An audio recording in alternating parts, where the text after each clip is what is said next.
జగన్ రెడ్డి ఈరోజు ఆంధ్ర రాష్ట్రానికి మంచి చేస్తాడు. ప్రతి కూలి తీసుకునేవాడు, మధ్యతరగతి వాడు, ఆటో రిక్షా ప్రతి ఒక్కరు పౌర కార్మికులందరూ రోజుకి 15 రూపాయలు పెట్టి కడుపు నిండా చేసి అన్నపూర్ణ లాంటి అన్నా క్యాంటీన్ని ఆపించింది ఎవరయ్యా? ఈరోజు మళ్ళీ చెప్తున్నాం, మళ్ళీ పేదలకు అన్నం పెట్టాలన్నా, పేదలకు సంక్షేమ పథకాలు కట్ చేయకుండా రావాలన్నా మళ్ళీ తెలుగుదేశం చంద్రబాబు నాయుడు రావాలి. అన్నా క్యాంటీన్ని మళ్ళీ తెరిపించి పేదలకు అన్నం పెట్టాలా చేస్తామని తెలుగుదేశం తరఫున మాటిస్తున్నాం.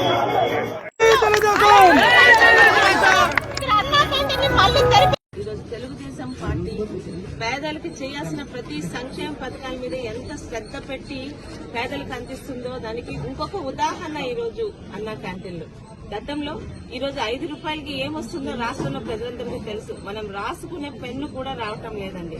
అలాంటి సమయంలో పేదలకి 3 పూటల ఉదయం టిఫిన్, మధ్యాహ్నం భోజనం, రాత్రి భోజనం 5 రూపాయలకి అందించాలని ఒక మంచి ఉద్దేశంతో, ఇదేమీ గతంలో చంద్రబాబు నాయుడు గారు 2014-19 మధ్య ఇచ్చిన ఎన్నికల హామీ కాదు. కానీ అనుక్షణం అధికారంలోకి వచ్చినప్పటి నుంచి పేదలకు ఏ విధంగా సహకరించగలం, వాళ్ళకి సహాయపడగలం అనే ఆలోచనలో వచ్చిందే అన్నా క్యాంటీన్.